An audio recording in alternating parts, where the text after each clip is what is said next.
ಓಂ ಸಾಯಿರಾಮ್. ವಸುದೇವಸುತಂ ದೇವಂ ಕಂಸಚಾಣೂರಮರ್ದನಂ ದೇವಕೀ ಪರಮಾನಂದಂ ಕೃಷ್ಣಂ ವಂದೇ ಜಗದ್ಗುರುಂ. ಶ್ರೀಮದ್ ಭಾಗವತ ಮಹಾಪುರಾಣ. ಇದು ದ್ವಿತೀಯ ಸ್ಕಂದ, 2ನೇ ಅಧ್ಯಾಯ. ಶ್ರೀ ಭಗವಂತನ ಸ್ಥೂಲ ಮತ್ತು ಸೂಕ್ಷ್ಮ ರೂಪಗಳ ಧಾರಣಾ ಯೋಗ ಹಾಗೂ ಕರ್ಮ ಮುಕ್ತಿ ಮತ್ತು ಸದ್ಯೋಮುಕ್ತಿಯ ವರ್ಣನೆ. ಶ್ರೀ ಶುಕ ಮಹಾಮುನಿಗಳು ಹೇಳ್ತಾರೆ, ಬ್ರಹ್ಮದೇವರು ಸೃಷ್ಟಿಯ ಪ್ರಾರಂಭದಲ್ಲಿ ಇದೇ ಧಾರಣಾ ಯೋಗದ ಮೂಲಕವೇ ಶ್ರೀ ಭಗವಂತನನ್ನು ಪ್ರಸನ್ನಗೊಳಿಸಿ ಅವನ ಅನುಗ್ರಹದಿಂದ ಹಿಂದೆ ಪ್ರಳಯ ಕಾಲದಲ್ಲಿ ಲುಪ್ತವಾಗಿದ್ದ ಸೃಷ್ಟಿ ವಿಷಯಕ ಜ್ಞಾನವನ್ನು ಪಡೆದುಕೊಂಡ್ರು ಅಂತ. ಆದ್ದರಿಂದಲೇ ಅಮೋಘವೂ ನಿಶ್ಚಯಾತ್ಮಿಕವೂ ಆದ ಬುದ್ಧಿಯನ್ನು ಪಡೆದು ಈ ಜಗತ್ತನ್ನು ಮೊದಲಿದ್ದಂತೆ ಸೃಷ್ಟಿ ಮಾಡಿದ್ರು ಅಂತ. ಸುಬ್ರಹ್ಮದೇವ ಏನು ಪಡೆದುಕೊಂಡು ಸೃಷ್ಟಿ ಮಾಡಿದೆ ಜಗತ್ತನ್ನ ಅಂತ ಹೇಳ್ತಾರೆ. ಬಗೆ ಬಗೆಯ ಫಲಗಳ ಪ್ರಲೋಭನೆಗಳಿಗೆ ಒಳಗಾಗದೆ ವಿರಕ್ತನಾಗಿ ಶ್ರೀ ಭಗವಂತನಲ್ಲಿ ಧಾರಣಾ ಯೋಗವನ್ನು ಅವಲಂಬಿಸಬೇಕು. ವೇದಗಳು ಅತ್ಯಂತ ಆಕರ್ಷಕ ಶೈಲಿಯಲ್ಲಿ ಕರ್ಮ ಫಲಗಳನ್ನು ನಿರ್ದೇಶಿಸುತ್ತವೆ. ಸಾಮಾನ್ಯ ಜನರು ಅವುಗಳಿಂದ ಮರಳಾಗ್ಬಿಡ್ತಾರೆ. ಅವರ ಬುದ್ಧಿಯು ಸ್ವರ್ಗವೇ ಮುಂತಾದ ನಿರರ್ಥಕ ನಾಮಗಳಲ್ಲಿ ಸಿಲುಕಿ ಸುಖ ವಾಸನೆಯ ಕನಸು ಕಾಣುತ್ತಾ ಅಲೆದಾಡ್ತಾ ಇರುತ್ತೆ. ಆದರೆ ಮಾಯಾಮಯ ಲೋಕಗಳಲ್ಲಿ ನಿಜವಾದ ಸುಖ ದೊರೆಯುವುದಿಲ್ಲ.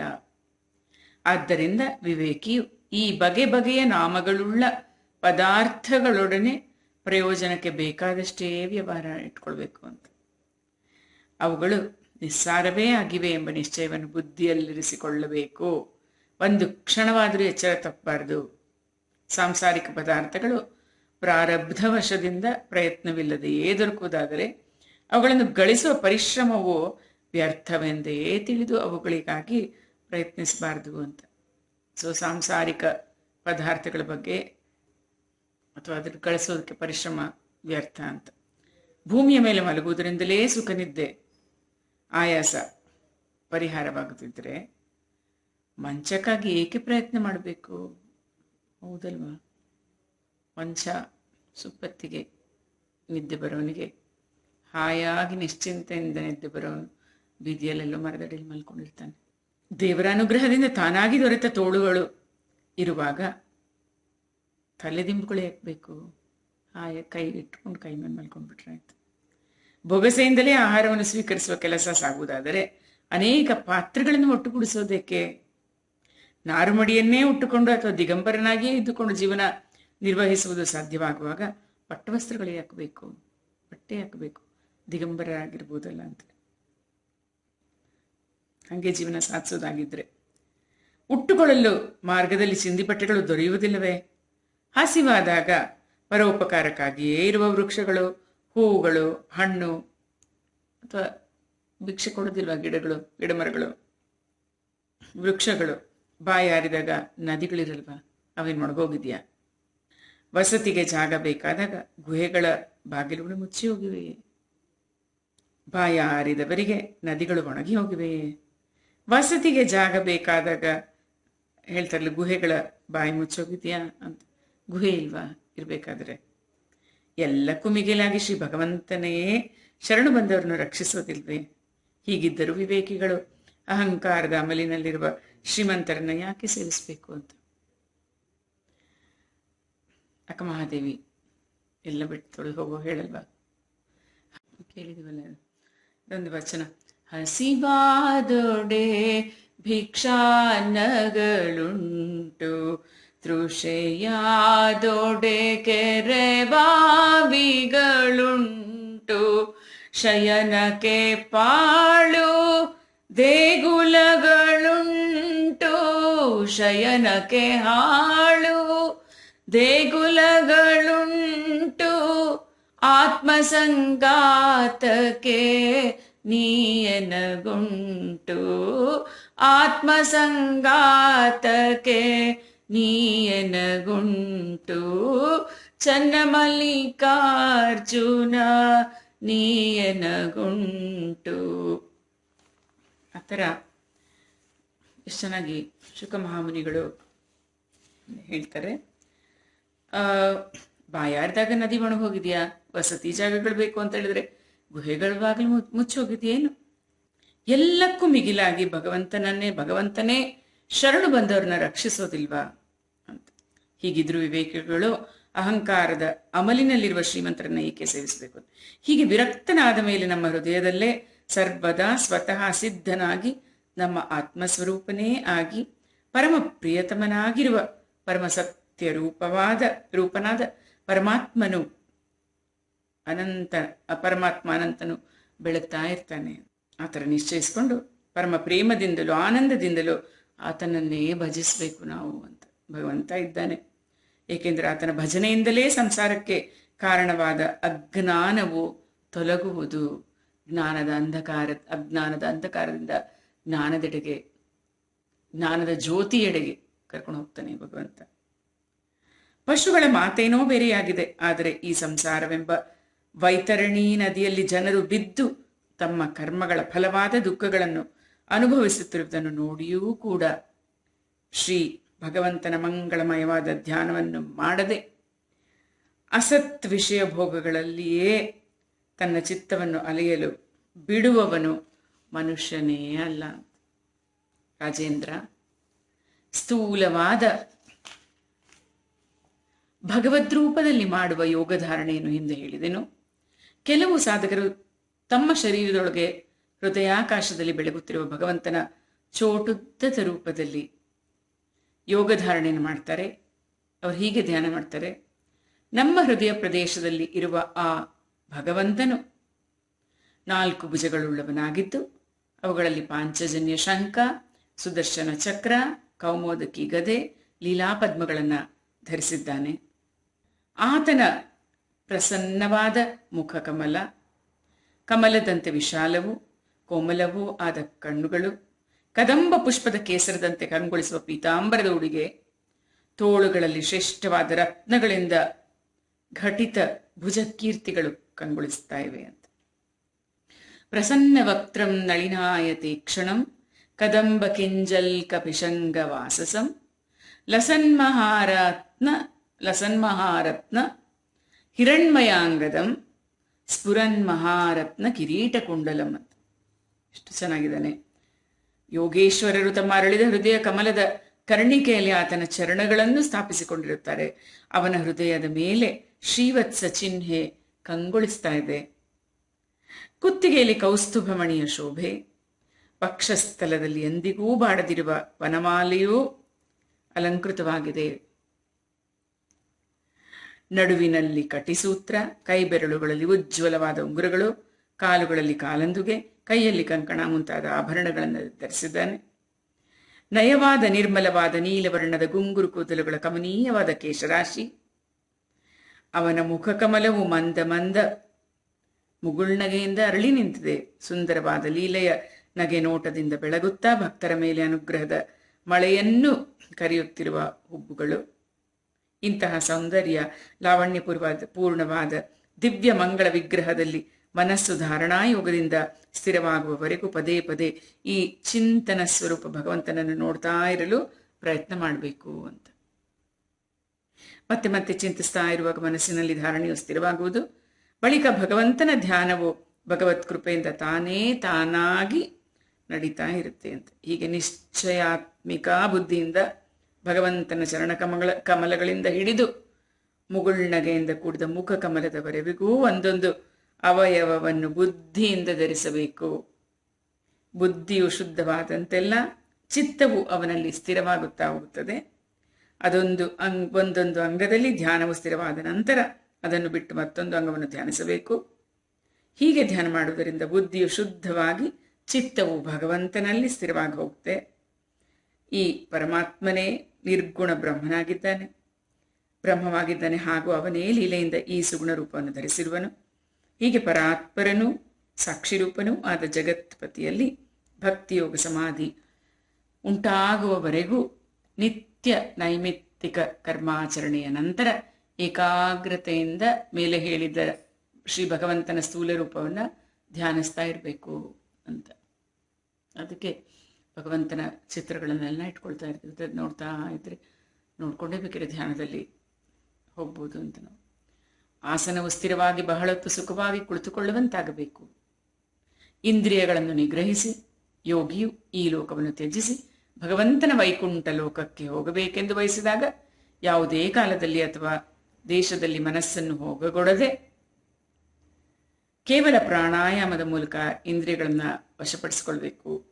ಮತ್ತೆ ಕೇವಲ ಭಗವಂತನನ್ನೇ ಚಿಂತಿಸಬೇಕು. ಅನಂತರ ಶುದ್ಧವಾದ ಬುದ್ಧಿಯಿಂದ ಮನಸ್ಸನ್ನು ಸಂಯಮಗೊಳಿಸಿ ಮನಸ್ಸಿನೊಡನೆ ಬುದ್ಧಿಯನ್ನು ಕ್ಷೇತ್ರಜ್ಞನಲ್ಲಿಯೂ ಕ್ಷೇತ್ರಜ್ಞನನ್ನ ಅಂತರಾತ್ಮನಲ್ಲಿಯೂ ಅಂತರಾತ್ಮನನ್ನ ಪರಮಾತ್ಮನಲ್ಲಿಯೂ ಲಯಗೊಳಿಸಿ ಆ ಧೀರ ಪುರುಷನು ಪರಮಶಾಂತಿಪೂರ್ಣವಾದ ಸ್ಥಿತಿಯಲ್ಲಿ ನೆಲೆಗೊಳ್ಳಬೇಕು. ಆಮೇಲೆ ಅವನಿಗೆ ಯಾವ ಕರ್ತವ್ಯವೂ ಇರೋದಿಲ್ಲ ಅಂತ. ಆತ್ಮ ಸಂಸ್ಥಂ ಮನಃಕೃತ್ವ ನ ಕಿಂಚಿದಪಿ ಚಿಂತೆಯೇತ್, ಗೀತೆಯಲ್ಲಿ ಹೇಳೋದು. ಈ ಸ್ಥಿತಿಯಲ್ಲಿ ಸತ್ವಗುಣವೂ ಇರುವುದಿಲ್ಲ. ಅಂದ ಬಳಿಕ ರಜೋಗುಣ ತಮೋಗುಣ ಎಲ್ಲಿಂದ ಬರುತ್ತೆ? ಸತ್ವಗುಣನೇ ಇರುವುದಿಲ್ಲ ಅಂತ ಹೇಳಿದ್ರೆ ರಜೋತಮ ಎಲ್ಲಿ ಬರುತ್ತೆ? ರಜೋತಮ ಗುಣಗಳು, ಅಹಂಕಾರ, ಮಹತ್ತತ್ವ, ಪ್ರಕೃತಿ ಕೂಡ ಅಸ್ತಿತ್ವದಲ್ಲಿರೋದಿಲ್ಲ. ಆ ಸ್ಥಿತಿಯಲ್ಲಿ ದೇವತೆಗಳ ನಿಯಾಮಕ ಕಾಲನ ಬೇಳೆಯೂ ಬೇಯದಿರುವಾಗ ದೇವತೆಗಳಾಗಲಿ ಅವರಿಗೆ ಅಧೀನರಾಗಿರುವ ಇತರ ಪ್ರಾಣಿಗಳಾದರೋ ಹೇಗೆ ಇರಬಲ್ಲರು?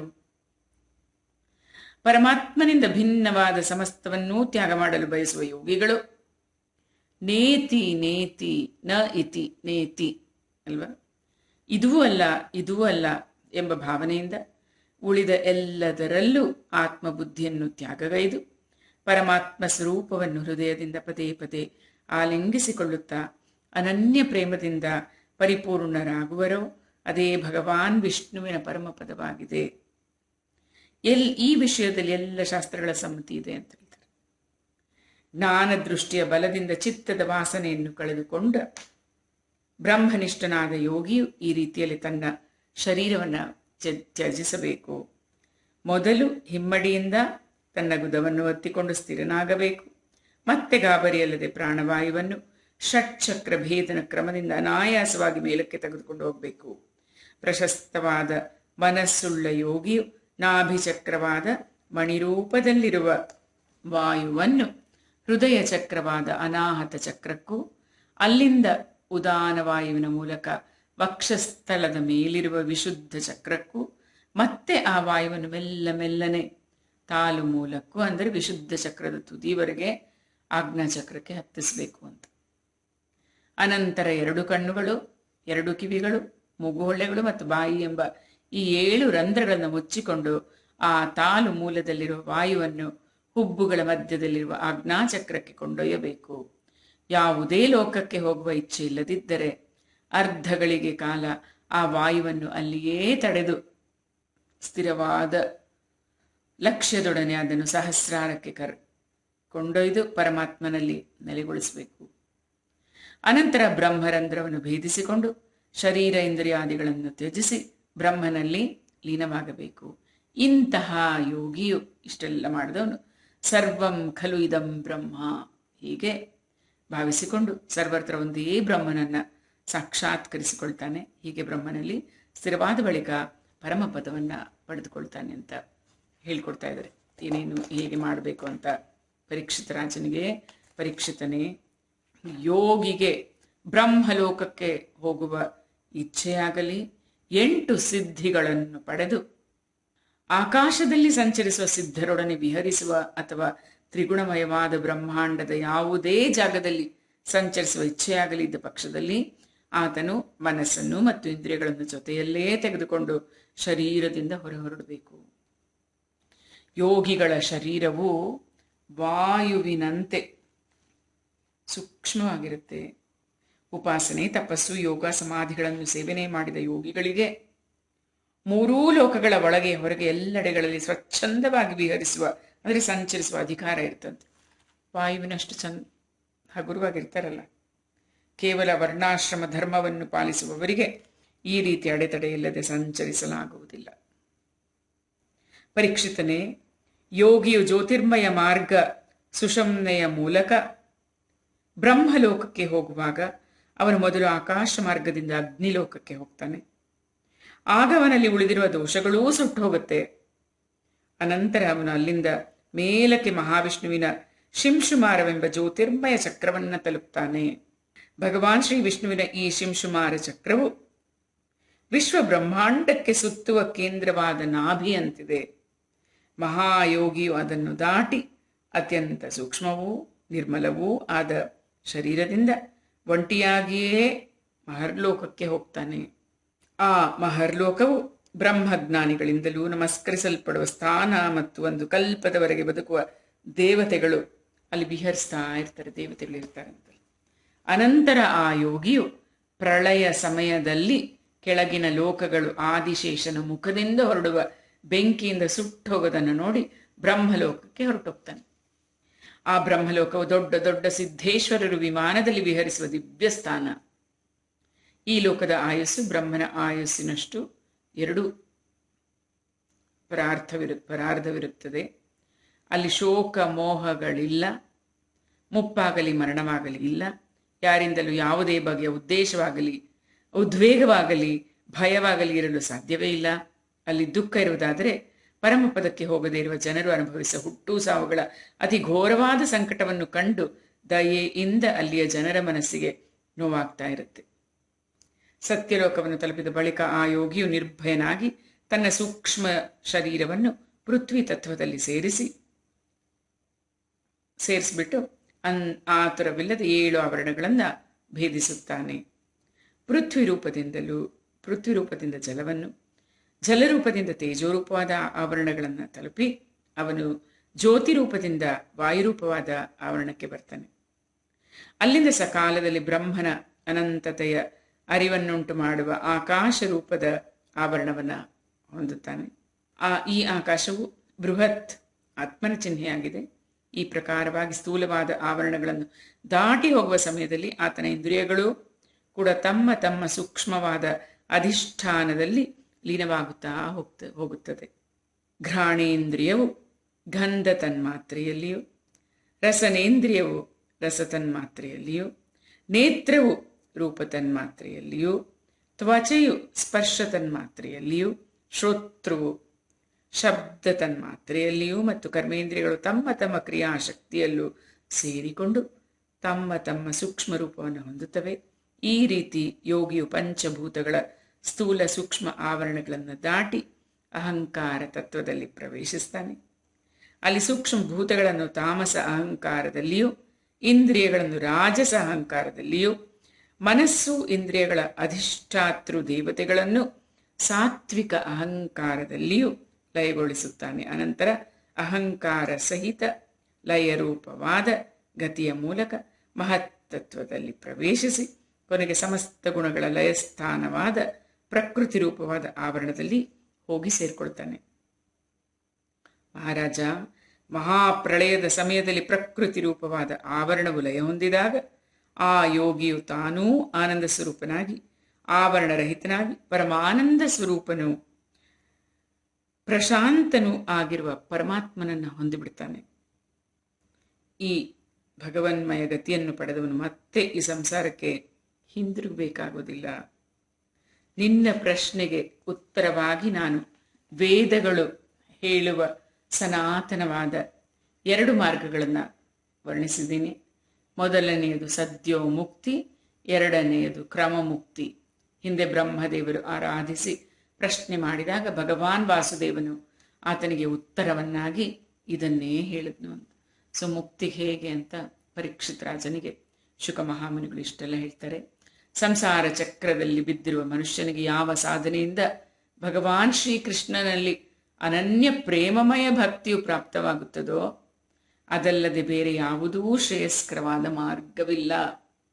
ಪೂಜ್ಯರಾದ ಬ್ರಹ್ಮದೇವರು ಏಕಾಗ್ರ ಚಿತ್ತದಿಂದ ಎಲ್ಲ ವೇದಗಳನ್ನು 3 ಬಾರಿ ಪರಿಶೀಲನೆ ಮಾಡಿ ಯಾವುದರಿಂದ ಸರ್ವಾತ್ಮಕನಾದ ಭಗವಾನ್ ಶ್ರೀಕೃಷ್ಣನಲ್ಲಿ ಅನನ್ಯ ಪ್ರೇಮ ಉಂಟಾಗುವುದೋ ಅದೇ ಸರ್ವಶ್ರೇಷ್ಠವಾದ ಧರ್ಮವಾಗಿದೆ ಎಂದು ಬುದ್ಧಿಯಿಂದ ನಿಶ್ಚಯ ಮಾಡಿದರು. ಸಮಸ್ತ ಚರಾಚರ ಪ್ರಾಣಿಗಳಲ್ಲಿ ಅವುಗಳ ಆತ್ಮರೂಪದಲ್ಲಿ ಭಗವಾನ್ ಶ್ರೀಕೃಷ್ಣನೇ ಲಕ್ಷಿತನಾಗಿದ್ದಾನೆ. ಎಲ್ಲೆಲ್ಲೂ ಇದ್ದಾನೆ ಭಗವಂತ. ಏಕೆಂದರೆ ಇವೆಲ್ಲಕ್ಕೂ ಸಾಕ್ಷಿಯಾಗಿರುವ ಏಕಮಾತ್ರ ದ್ರಷ್ಟ ಆತನೇ. ದೃಶ್ಯ ಪದಾರ್ಥಗಳಾದ ಬುದ್ಧಿ ಮುಂತಾದವುಗಳು ತರ್ಕದಿಂದ ಆತನಲ್ಲಿಗೆ ಒಯ್ಯುವ ಲಕ್ಷಣಗಳೇ ಆಗಿದೆ. ಪರೀಕ್ಷಿತನೇ ಅದಕ್ಕಾಗಿ ಮನುಷ್ಯನು ಎಲ್ಲ ಹೊತ್ತಿನಲ್ಲಿ ಎಲ್ಲ ಅವಸ್ಥೆಗಳಲ್ಲಿ ತನ್ನ ಸಮಸ್ತ ಶಕ್ತಿಯಿಂದ ತನ್ನೊಳಗೆ ಇರುವ ಭಗವಾನ್ ಶ್ರೀಹರಿಯ ಕುರಿತಾದ ಶ್ರವಣ, ಕೀರ್ತನೆ, ಸ್ಮರಣೆಗಳನ್ನು ಮಾಡಬೇಕು. ಮನುಷ್ಯರ ಶ್ರೇಯಸ್ಸಿಗಾಗಿ ಇದೇ ಸರ್ವಶ್ರೇಷ್ಠ ಉಪಾಯವಾಗಿದೆ. ಶ್ರವಣ, ಕೀರ್ತನ, ಸ್ಮರಣೆ ಏನು? ಶ್ರೀಹರಿಯ ನಾಮ. ರಾಜನೇ, ಸಂತ ಸತ್ಪುರುಷರು ಆತ್ಮರೂಪಿ ಭಗವಂತನ ಕಥಾಮೃತವನ್ನು ಹಂಚುತ್ತಲೇ ಇರ್ತಾರೆ. ಯಾರು ತಮ್ಮ ಕಿವಿಗಳೆಂಬ ದೊನ್ನೆಯಲ್ಲಿ ತುಂಬಿಕೊಂಡು ಅದನ್ನು ಪಾನ ಮಾಡುತ್ತಾರೋ ಅವರ ಹೃದಯದಿಂದ ವಿಷಯಗಳ ಕಾಲುಷ್ಯವು ಹೊರಟು ಹೋಗುತ್ತೆ. ಅವರು ಶುದ್ಧರಾಗಿ ಭಗವಾನ್ ಶ್ರೀಕೃಷ್ಣನ ಚರಣ ಕಮಲಗಳ ಸಾನ್ನಿಧ್ಯವನ್ನು ಹೊಂದ್ತಾರೆ. ಆದ್ರಿಂದ ಭಗವಂತನ ಭಕ್ತಿಯನ್ನು ಮಾಡಬೇಕು. ಸೊ ಭಕ್ತಿ ಯೋಗ ಓದ್ಕೊಳ್ಬೇಕು ನಾವು ಭಗವದ್ಗೀತೆ ಇಷ್ಟನೇ. ಸೊ ಇಲ್ಲಿಗೆ 2ನೇ ಅಧ್ಯಾಯ ಮುಗಿಯಿತು. ಇತಿ ಶ್ರೀಮದ್ ಭಾಗವತೆ ಮಹಾಪುರಾಣೆ ಪಾರಮಹಂಸ್ಯಾಂ ಸಂಹಿತಾಯಾಂ 2ಯ ಸ್ಕಂದೆ ಪುರುಷ ಸಂಸ್ಥಾವರ್ಣನಂ ನಾಮ 2ಯೋಧ್ಯಾಯಃ. ಓಂ ಶ್ರೀಕೃಷ್ಣಾರ್ಪಣಮಸ್ತು. ಓಂ ನಮೋ ಭಗವತೆ ವಾಸುದೇವಾಯ. ಓಂ ನಮೋ ಭಗವತೆ ವಾಸುದೇವಾಯ. ಓಂ ನಮೋ ಭಗವತೆ ವಾಸುದೇವಾಯ. ಸಮರ್ಥ ಸದ್ಗುರು ಸಾಯಿನಾಥ್ ಮಹಾರಾಜ್ ಕಿ ಜೈ. ಸಮರ್ಥ ಸದ್ಗುರು ಸಾಯಿನಾಥ್ ಮಹಾರಾಜ್ ಕಿ ಜೈ. ಸಮರ್ಥ ಸದ್ಗುರು ಸಾಯಿನಾಥ್ ಮಹಾರಾಜ್ ಕಿ ಜೈ.